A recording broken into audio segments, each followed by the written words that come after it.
to Ageless Living, where you learn all the amazing tips for beauty, health, fitness, even fashion we mix in sometimes. Today we're talking, joined by Dr. Lee, who I want to talk a little bit about her qualifications. Dr. Lee has a degree in Eastern medicine as well as in Western medicine and practices currently here both in owning a med spa and also cosmetic surgery location, as well as practices at Banner Health in a different capacity. So wonderful, wonderful qualifications joined today. So it's nice to be joined by a doctor. So well, thank you, Kurt. You're very welcome. A couple of things we want to talk about, speaking of, is our sponsor, Arizona Laser and Skin. That is where the cosmetic surgery resides as well. So you can go there and get holistic treatment to be able to have great nutrition advice. You'll have holistic advice, and they will always take the holistic approach before they do any other type of strategy. And then they'll work with you on aesthetics, and then work with you, yes, in cosmetic surgery. But there's a couple of things that are surprisingly effective. For example, fat freezing. Dr. Lee, did you want to talk about that a little Right. bit? Today we're talking about strategies for success for weight loss. Mhm. And a lot of times the motivation of losing weight is not only health and also the appearances. We're gonna go over the health aspect in a minute, but right now, you were talking about in the gym. You're like saying, "Whoa, look at the mirror. I am so large." Yeah, I'm so You know, not like the next built to- guys. next to this wonderful body. Mhm. Sometimes people get shy and they get, intimidated. They want to look better before they go to the gym. Of course, you can do it at home first, or run outside first, or you can actually get a little bit of help. Sure. We were mentioning liposuction and fat freezing. Liposuction and fat freezing, they're both for contouring of the body. They're not really for weight loss, but hey, every little bit less is always better than none. Okay. I've had clients who are, we advise them for weight loss and they're working on it, and then they insist, well, can I just get this first? There's no reason not to. There's no reason not to. As long as you have the right expectation on the results, you're not going to look curvy without exercise with just that. But you can get some pounds off, say 5 to 10 pounds, maybe less, depending on which route you're going. Mm-hmm. And in that particular case, you can spot reduce.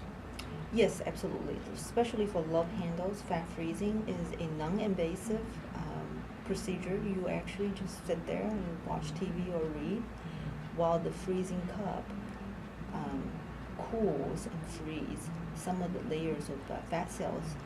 Once the fat cells die, they're gone forever. It's a beautiful thing. So, it reduces the fat pad about 25% in just one treatment. Does that mean that you're not going to ever gain weight in that area because the fat cells, some of it are gone, 25% of it is gone? No. The rest, the leftover 75% of the fat cells can balloon up and make you fat again if you don't behave. It is about behavior. And this is the first thing. In fact, when I finally did get truly educated, and that's what the show is about, is getting our audience educated, for those of you who really would like to know what it's all about. I actually became a little bit angry at our school system for not teaching some very basic principles.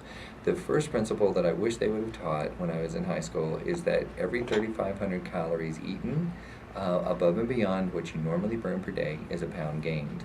And every 3,500 calories that are burned above and beyond what you normally burn each day. So in other words, if you eat less than what you burn each day, then 3,500 calories is a pound lost. So it's truly mathematical. So portion size Simple does math. matter. It's Yes. simple math, and Like it made so talking much about, sense. 1 to 2 pounds a Mhm. week of weight loss, that's, say 1 pound, it's 3,500 calories divided in 7 days. You only need to be 500 calories in negative Right. to accomplish that goal.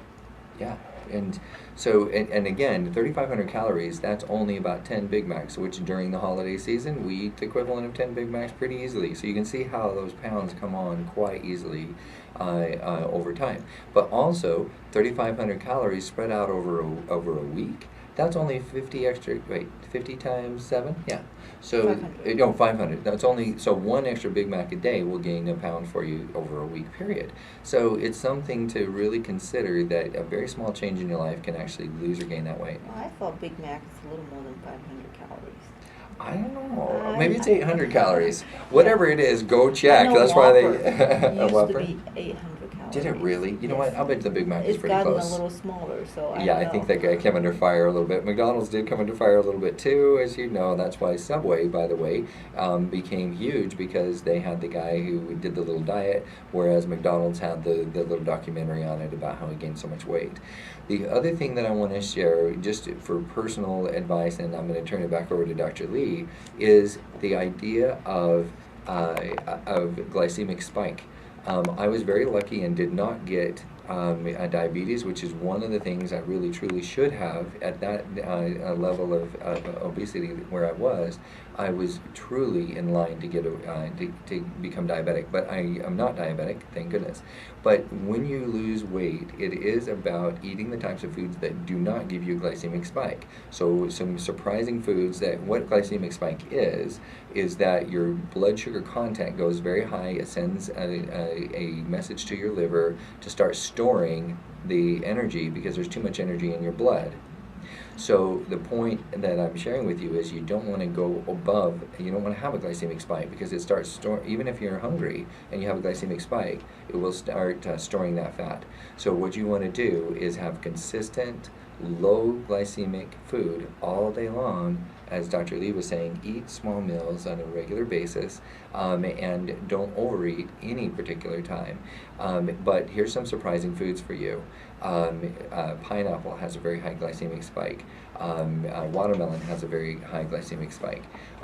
Now, the type of food that you eat every morning is cold cereal. Don't eat cold cereal. It has a glycemic spike of 85, which is the same as sugar. It's actually, sugar is 75, and cold cereal is 85. So if you want to gain weight faster than just eating a cup of sugar, eat yourself a cup of cold cereal. I agree with you, except for one thing. Mm-hmm. Now, if you are burning all the calories, and then, Remember, then the a same little rule. bit The same rule applies right. above and beyond what you're Right. currently burning. If you can afford, if you're 18 years old, you're active, you're always exercising, you can afford burning those sugar away, then it's okay. But if you're 18 and sedentary and not active, Absolutely. then Then it's not okay. Correct. Yeah. Then you're gonna gain weight. Yes. And then you have to deal with it very hard way later on. You